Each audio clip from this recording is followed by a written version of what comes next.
2027 का इंतजार हमको भी है, लेकिन उसके बावजूद आशुतोष जी, मेरा तीसरा सवाल जो बड़ा था, और जो ये सवाल मुझे आपके पास और रागी जी के पास, दोनों के पास ले जाना है कि क्या संभल को सियासत की प्रयोगशाला बनाने का आरोप जो लगाया जा रहा है वो सही है या गलत है, या सचमुच में प्रयोगशाला के तौर पर देखा जा रहा है? क्योंकि नवंबर 2024 के बाद लगातार संभल चर्चा में है, कभी पुलिसी कार्रवाई को लेकर, कभी ईद के दिन जो वहां पर जो बड़े बड़े जुलूस निकलते हैं उसको लेकर, या कभी इस तरीके के अवैध निर्माण की कार्रवाई को लेकर।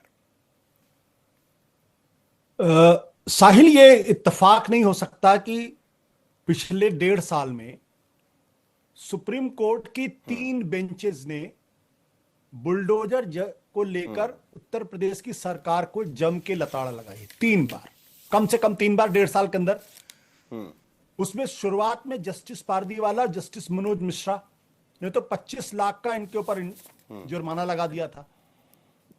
उसके बाद जस्टिस BR गवई और जस्टिस क्या नाम है उनका, एक और जस्टिस विश्वनाथन, उन्होंने जम के लताड़ा लगाई। जस्टिस उज्जवल भुइयां ने तो यहां तक कहा कि दरअसल ये जो प्रॉपर्टी डिमोलिश की जा रही है, ये दरअसल संविधान के ऊपर बुलडोजर चलाने का काम किया जा रहा है। ये उत्तर प्रदेश की सरकार योगी आदित्यनाथ जी के नेतृत्व में जो चल रही है, उसके ऊपर पिछले 1.5 साल के अंदर सुप्रीम कोर्ट के 3 फैसले हैं। मैं ऑब्जर्वेशन की बात कर ही नहीं रहा हूं। क्या यह महज इत्तेफाक है? महज इत्तेफाक तो नहीं हो सकता।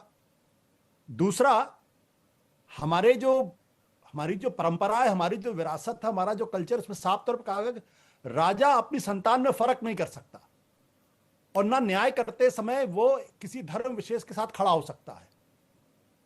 लेकिन जो फिगर्स आप दिखा रहे हैं, उसमें सिर्फ एक ही धर्म के जो मस्जिदें हैं, मजार हैं, उनको डिमोलिश किया जा रहा।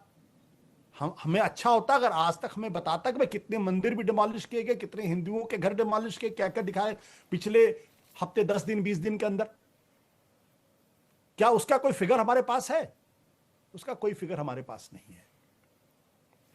और उत्तर प्रदेश के मुख्यमंत्री जी को इस पे बड़ा संतोष मिलता है जब लोग उनको बुलडोजर बाबा के नाम से कहते हैं और जानते हैं। उनकी नकल तो शिवराज सिंह चौहान जैसे लोगों ने भी करने की कोशिश की थी, और महाराष्ट्र की सरकार ने भी करने की कोशिश की थी। मैं उस डिबेट में नहीं जाता हूं, लेकिन डिमोलिशन का भी एक बाकायदा गाइडलाइन जस्टिस पारदीवाला, मनोज मिश्रा ने तय किया था कि आप ऐसे डिमोलिश नहीं कर सकते।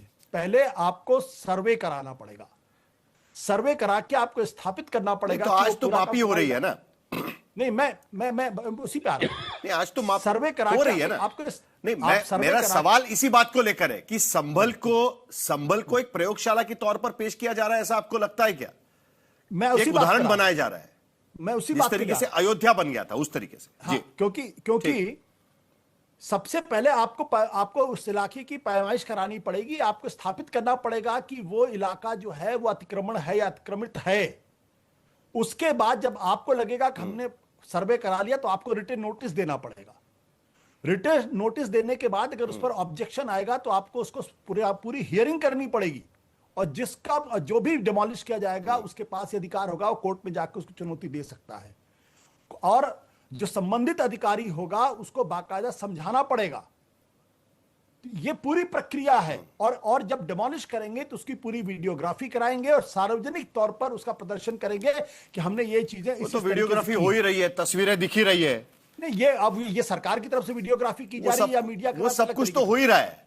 हाँ, मैं जो कहना चाहता हूं कि दरअसल ये सारी की सारी प्रक्रिया जो है वो 2027 के विधानसभा चुनाव से जुड़ी हुई है। अगर उत्तर प्रदेश की सरकार को लगता है कि उत्तर प्रदेश में बड़े पैमाने पर अतिक्रमण हो रहा है, तो सिर्फ संभल क्यों, मैं नोएडा में रहता हूं, आके देख लीजिए कौन कौन से धार्मिक स्थल जो है और कौन कौन से धर्मों के लोगों ने यहां जबरदस्ती कब्जा। बीच सड़क में धर्म स्थल बने, बीच सड़क पे। आज तक डिमोलिश किया क्या उसको? दिल्ली के अंदर बीच सड़क के अंदर दोनों धर्मों के लोगों ने वहां पे अपने अपने धार्मिक स्थल बना रखे हैं। डिमोलिश हुआ क्या वो? मैं तो जानता हूं, मैं उत्तर प्रदेश का हूं, मैं तो नोएडा का रहने वाला हूं जिंदगी, और मैं उत्तर प्रदेश में रहा हूं, मैं जानता हूं अच्छी तरीके से। कोई ऐसा धर्म के लोग नहीं जिन्होंने जबरदस्ती कब्जा कर। मैं जहां रहता हूं वहां से करीब 500 मीटर की दूरी पर बीच सड़क में वहां पे एक धर्मस्थल ने, मैं नाम नहीं ले रहा हूं जानबूझ के, एक धर्मस्थल ने बाकायदा कब्जा कर रखा और सड़क वहां पे आके छोटी हो जाती है। डिमोलिश किया क्या उसको? तो ये नहीं हो सकता ना कि आप संभल के किसी एक इलाके में एक धर्म लेकिन उसके बावजूद आशुतोष जब ये आरोप आप लगा रहे हैं, तब ये बात का भी तो ख्याल रखना पड़ेगा ना कि संभल के भीतर जो कार्रवाई हो रही है वो उत्तर प्रदेश का जो राजस्व कानून है उसके धारा 67 के तहत जो ग्राम सभा की जमीन है, जो सरकारी जमीन है, उसको हटाने की कोशिश हो रही है। आपको साबित करना लेकिन क्या पड़ेगा। आपको लगता है कि सिर्फ संभल के भीतर कार्रवाई? नहीं, साहिल मैं फिर कह रहा हूं, सिर्फ अदालत, सिर्फ अधिकारी के कह देने पे, प्रशासन के कह देने से ये जमीन ग्राम सभा की जमीन है या सरकारी जमीन, उससे काम नहीं चलेगा। आपको साबित करना पड़ेगा इसको। संगीत रागी और जिसका और जो भी इस पे कब्जा, कानून व्यवस्था, आप कब्जा कर रहे हैं उनको आप कानून व्यवस्था अवैध निर्माण के लिए एक उदाहरण बनाने की कोशिश है उत्तर प्रदेश सरकार की तरफ से। हम कई बार इस पर चर्चा कर चुके हैं, लेकिन बार बार चर्चा यहीं पर आकर रुक जाती है कि विशेष धर्म के लोगों पर कार्रवाई की जा रही है, और वो भी संभल के भीतर, ताकि पूरे उत्तर प्रदेश में उसका मैसेज जा सके। साहिल, सबसे पहले तो सुरेंद्र राजपूत जी ने अपनी सरकार का, केंद्रीय सरकार का और अपने राज्य सरकार का एक प्रकार से हिसाब दे दिया है, और ये अपना रिपोर्ट कार्ड ये कहा कि हम तो घुसपैठिए बसा देंगे, हम तो इलीगल कंस्ट्रक्शन करा देंगे, अब आपको इलीगल कंस्ट्रक्शन और लीगल कंस्ट्रक्शन इसके बीच में भेद करके आपको नहीं देखना चाहिए। वो जहां बस गए हैं उनको रहने दीजिए, और इस देश का 90% उत्तर प्रदेश और बिहार के अंदर जो है वो गलत ही है। मुझे नहीं मालूम है कि उनके पास 90% का आंकड़ा कहाँ से आया है। दूसरा तर्क ये कि भाई एक ही पर क्यों, एक चोर यदि पकड़ा जाता है तो ये कल जाकर के ये तर्क नहीं दे सकता है कि दूसरे चोर को भी पकड़ करके पहले बंदर कीजिए, उसके बाद हमको न्यायाधीश महोदय, हमको उसके बाद ही आप दंडित करने का प्रावधान कीजिए, दंड मुझे उसके बाद ही दीजिए। तीसरा बात, मैं कई बार देखता हूं कि व्यक्तिगत जीवन में हमारे जज हों, चाहे प्रोफेसर हों, चाहे वो ब्यूरोक्रेट्स हैं, अपनी 1 इंच जमीन चली जाए, 1 इंच जमीन चली जाए तो पता नहीं कितने पुरखों तक वो लड़ाई लड़ते हैं। और कोर्ट का तो माशाअल्लाह, सिविल सूट के मामला में तो 4 पीढ़ियां खप जाती हैं, उनके ब्याह फट जाते हैं। लेकिन सुप्रीम कोर्ट का गाइडलाइंस तो कभी नहीं आया कि भाई हाँ 2 साल के अंदर ये सिविल सूट या 1 साल के अंदर सिविल सूट हो जाए, खत्म हो जाना चाहिए। लोगों की 4-4 पीढ़ियां मर जाती है, खप जाती है, जमीन जायदाद बिक जाते हैं। और ये लोग जो हैं, जो बड़ी बड़ी बातें करते हैं कि ये प्रोसेस कीजिए, इसमें कहां है, इसमें कौन किसको विरोध है? किसी का विरोध नहीं है। अपने घर में जरा इतना ही उदार बन के ये जजेस लोग भी जरा बात करें ना, अपने उदार बन करके ये पत्रकार लोग भी बात करें ना, अपने ये लोग जो हैं अपने घरों का एक कमरा कोई कब्जा कर ले तो उसके लिए गोली चला देंगे, सारी नैतिकता अनैतिकता की सारी मर्यादाएं तोड़ देंगे। लेकिन सरकार की जमीन, अरे रामलला के बारे में तो क्या कहा नहीं जाता था, अरे वहां पर हॉस्पिटल बना दीजिए ना, कोई बड़ा चीज और चीज बना दीजिए ना, वाह रे वाह। अपने घर की एक जमीन जाए तो उसके लिए कोर्ट में दफने और गोली चला दो, लेकिन रामलला की जमीन पर क्या कांग्रेस पार्टी और बाकी दलों का, अरे यहां पर एक ये चीज बना दीजिए, विश्वविद्यालय बना दीजिए, विश्वविद्यालय भी बनेगा, लेकिन राम मंदिर भी बनेगा। आशुतोष जवाब देना चाह रहे हैं। 10 सेकंड हाँ 10 सेकंड, फिर मैं आपसे सवाल पूछूंगा, आशुतोष को भी जवाब देना। 10 सेकंड अपनी बात खत्म कर दूं। ये तर्क नहीं दिया जा सकता है कि यहां पर आज काशी के अंदर दाल मंडी में भी बुलडोजर चले हैं, लेकिन किन के खिलाफ चले हैं? जिन्होंने सरकारी जमीन का अवैध अतिक्रमण कर करके वहां पर शॉपिंग कॉम्प्लेक्स बना लिया है। ये टूटना नहीं चाहिए क्या? अब आप कह सकते हैं कि बाकी दूसरे गली मोहल्लों में क्यों नहीं कर रहे हैं, बिल्कुल ये आपकी बात जायज है, आप कीजिए, बिल्कुल टूटना चाहिए, अवैध निर्माणों पर कार्रवाई सही तरीके से होनी चाहिए, आप लेकर के, इसमें कोई दो राय नहीं है। लेकिन सवाल तब उठना शुरू होता है। संगीत रागी 10 सेकंड साहिल नहीं सवाल उठना चाहिए। ये साहिल इसलिए सवाल उठा रहा है क्योंकि इन्हें मुल्लों की वोट चाहिए।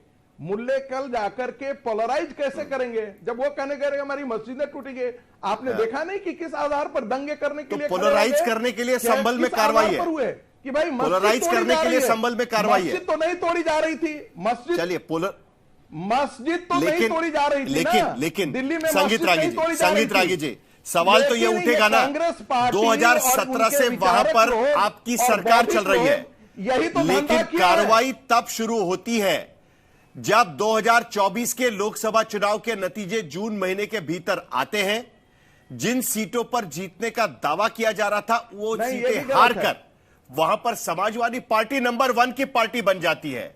नवंबर महीने में अचानक वहां पर यह मुद्दा उठने शुरू हो जाता है कि वहां की मस्जिद के भीतर एक सर्वे होना चाहिए, और जब वो सर्वे करने के लिए अदालत के आदेश के बाद लोग पहुंचते हैं अचानक, उसके बाद जो दंगे होते हैं, उसके बाद लगातार संभल के भीतर अगर अतिक्रमण की कार्रवाई होती है, तो अगर कोई ये सवाल उठाए कि भाई संभल को क्या प्रयोगशाला बनाने की कोशिश है, तो क्या वो गलत होगा? संगीत रागी जी जल्दी से जवाब, उसके बाद आशुतोष भी जवाब देंगे। चलिए।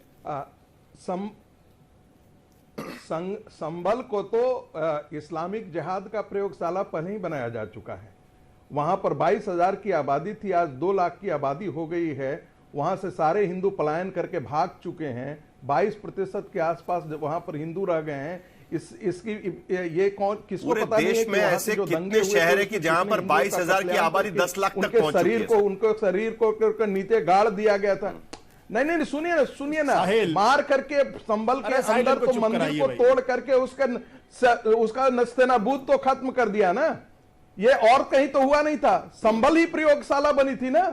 ठीक है, तो स्वाभाविक है कि वहां पर कंसंट्रेशन संगीत रागी कह रहे हैं कि प्रयोगशाला तो उल्टी थी, उसे डिमोलिश किया जा रहा है, प्रयोगशाला को डिमोलिश किया जा रहा है। आशुतोष चलिए। आशुतोष देखिए, वोट तो संगीत रागी को भी चाहिए, वोट तो योगी आदित्यनाथ को भी चाहिए। वो हिंदुओं का वोट लेना चाहते हैं, तभी तो ये सब हो रहा है ना। उनको मालूम है कि इस बार हिंदुओं का वोट शायद ना मिले, क्योंकि 2024 में जिस तरीके से हुआ। महत्वपूर्ण सवाल क्या है कि अब आज की तारीख में संगीत रागी जी कह रहे हैं, अरे सुन लीजिए भाई, मैंने आपको बीच में टोका नहीं। संगीत रागी जी कह रहे हैं कि जज जुडिशरी सबको इन्होंने कटघरे में खड़ा कर दिया। बहुत अच्छा किया आपने, क्या बहुत अच्छा किया आपने कटघरे में खड़ा कर दिया। मैं आपकी सराहना करता हूं इस बात को लेकर। क्या स्टेट गवर्नमेंट, क्या सरकार गैर जिम्मेदार तरीके से बिहेव कर सकती है अपनी वोट बैंक के लिए? महत्वपूर्ण सवाल यह है। और इसीलिए मैंने कहा, अगर आपको हिंदू परंपरा में यकीन है तो जाके पढ़िए। राजा अपनी प्रजा में भेद नहीं कर सकता, राजा अपनी प्रजा में भेद नहीं कर सकता। वो किसी भी धर्म का हो, किसी भी मजहब का हो, किसी भी जाति का हो। और उत्तर प्रदेश के अंदर निर्वाह नहीं किया जा सकता, वरना अरे चौहान को आप जिहादियों ने कैसे किया? आप लोग तो हिंदू धर्म, हिंदू परंपरा, अरे आप लोग तो हिंदू धर्म में भी लोगों को अलग करके रखे हुए थे। हिंदू धर्म में भी आप जैसे लोग और आपका संगठन हिंदू धर्म के 60%, 70% लोगों को मैंने छुपान रखा था, है ना आपको याद है ना? आपको याद दिलाना पड़ेगा, आपको याद दिलाना पड़ेगा। जब भी हम संभल पर डिबेट करते हैं, तो वो इसी शोरगुल में खत्म होती है। क्या अन्याय करे? कहीं ना कहीं 2027 के उत्तर प्रदेश के विधानसभा चुनाव के पहले संभल को लेकर लगातार चर्चा बनी रहे, इसकी कोशिश तो नहीं हो रही। ये सवाल अब भी रहता है। अवैध निर्माणों पर कार्रवाई जरूरी है, ये सभी को लगता है, लेकिन क्या टारगेटेड कार्रवाई हो रही है, उसको लेकर भी सवाल पूछना लाजमी है। देखिए, ये डिबेट इसी तरीके से चलता रहेगा।